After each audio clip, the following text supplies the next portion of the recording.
want to congratulate Marquette. I mean, they're really tough to guard and to defend, and I know we made a run there at the end, but those two backcourt players put a lot of pressure on you. We didn't handle the ball very well, 22 turnovers, and certainly shot poorly from the foul line. We needed every bit of those numbers to be a lot better for us to have a chance here, and I'm proud and happy for Steve. I hope all of you know that you got a first-class guy here and a guy that's a winner, and I know he's going to do fabulous things here at Marquette, and he's a tremendous fit, and wish we could have played a little better prior to the last few minutes where we made it a little chaotic. But I'm really proud of our team for the year we've had, and I thought our kids did a tremendous job all season, and certainly not having a few bodies here today was a factor for us, but certainly not an excuse. And we should have played better, and I was hoping that we would have, but I wish them the best of luck as they continue on in this great tournament. So thank you. Open for questions. Coach, from your perspective, the first half you kept it close against Marquette. What did they do in the second half, in the third quarter, I guess? You know, we turned the ball over. We had 11 turnovers at the half, and I think our first 3 possessions were turnovers, and they got in transition. We were trying to manage the game and trying to manage the crowd. We knew if they somehow were able to get on runs, it would be very difficult here. And I thought we did that pretty much throughout the game, but I thought those few minutes early there in the second half, the third quarter, was a big difference. And I thought our turnovers and their pressure, I mean, it's not just us. They caused us to do it. And then there were some where we just were, pretty silly with the ball. And I thought that was a difference right there at the beginning of the third quarter where they stretched it out, and got in transition and got some easy baskets. And we had to call a quick timeout to try to see if we can stop the run.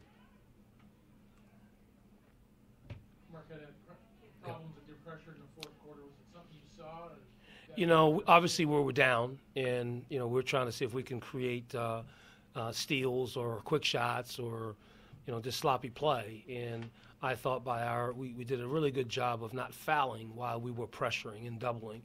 And, we got hands on balls. We were able to do some things that they were doing to us, which is to be very active with our hands and our arms. And I thought Justin and a few other guys were very good at that. And then that gave us some confidence to keep it up. And, we put them on their heels a little bit and made it interesting. And we had moments there that could have made it even more interesting, but we weren't able to push it through. Having played a game, from your perspective as a coach, with the rule tweaks, I guess, yeah. the 4 quarters, the extended lane, did it change anything, the way that you played or the way you're Well, I thought it, it's different, especially with the extended lane. I would probably say that was the biggest difference for our post guys, being so far out and away from the paint. And I think it caused us to play further out than we wanted to from a post player perspective. But that was the only thing I felt. Maybe, Justin, you guys played. I don't know if there's any other tweaks or things that you thought was interesting or different. Not much from our perspective. Kind of just, guys got to use their legs a little bit more on threes, but nothing really crazy from the guard perspective. Yeah. Justin, down the stretch, you were the key to that comeback. Were you just feeling it? Were you feeding off your teammates? Yeah, just feeding off our teammates, trying to get ourselves going and really come together and making a push at the end of the game there. I thought Justin was. You mentioned about being the key. He was really aggressive, and when he has that mindset, we're a different team, and I think it showed how he was going after the rebounds, and he had 12 rebounds and some offensively, and he's pushing the ball. He was in attack mode, and when he has that vibe about him, that's a good thing for our team. And Coach, obviously Marquette's prolific 3-point shooting team. Yeah. But what did you manage to do today to shut them down? I mean, they were only 7 of 16 from the game. Yeah, I thought one of the keys for us was going to be transition defense, and that leads to transition threes, and the floor is open. And I thought for the most part, we were able to defend that fairly well. I thought with Big Key and probably hurt their team in a rhythm. I thought they got a little disjointed when Hauser, got into foul trouble. That was great for us, and I know not good for them. But I'm sure that was a factor that they were a little maybe out of rhythm, maybe with some of their offensive sets and things. He's such a, in my opinion, watching him on film, and I think he's such a terrific player and does so much for their team. I think it takes a lot of pressure off everybody else when you have, his his stats and his numbers to be able to spread things around. And so I thought that helped us. I mean, so when you say how do we do against the three-point shooting, well, we didn't have Hauser on the floor a lot. He's another dangerous, obviously, three-point weapon. There aren't many guys that go further back with Wojo than a guy like you does, Yeah. Coach. How do you think his mindset, his approach to the game, to life, to everything has evolved from how you've known him through the years? Well, I think he's first and foremost he's a tremendous person. He comes from a great family, and he's been a winner his whole life, and he's passionate.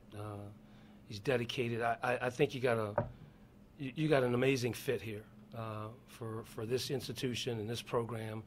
I think in this city, in this town, I think he's a fit like a hand to a glove, and I think he feels that way. He loves it, and I'm really happy for him and proud of him, and I wish we could have knocked him off tonight and talk about all this stuff later. But no, I think for who he is and what he's done and the kind of player he was and the coach he's been, boy, it just seems like it's a marriage that should keep this going.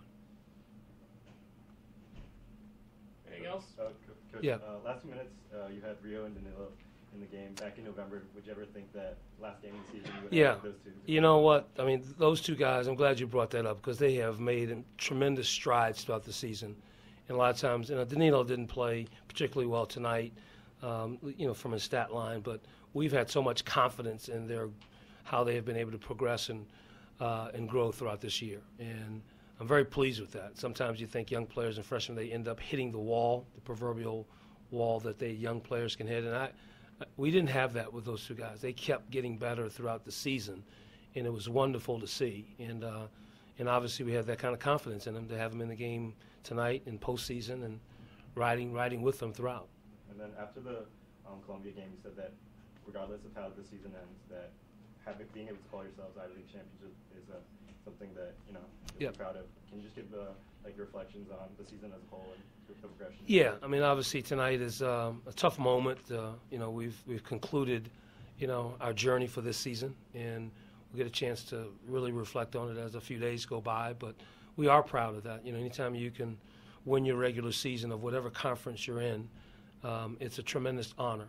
That's the test of time throughout the season.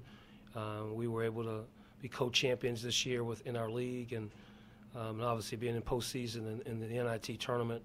I know we'll look back on this and have a great deal of pride of what we were able to accomplish, with some of the, tough moments we had this year with injuries and different things that occurred for our team.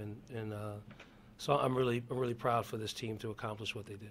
And then Justin, this year being able to play big-time programs like Kentucky, Minnesota, Marquette, how does that help with your development going into next season and what you have to strive for in the future?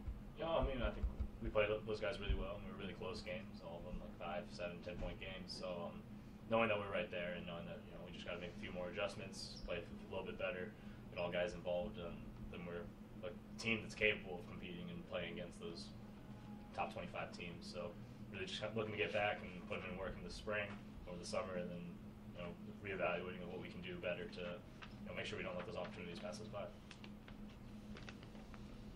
Anything else? Thank you. Right. Thank you.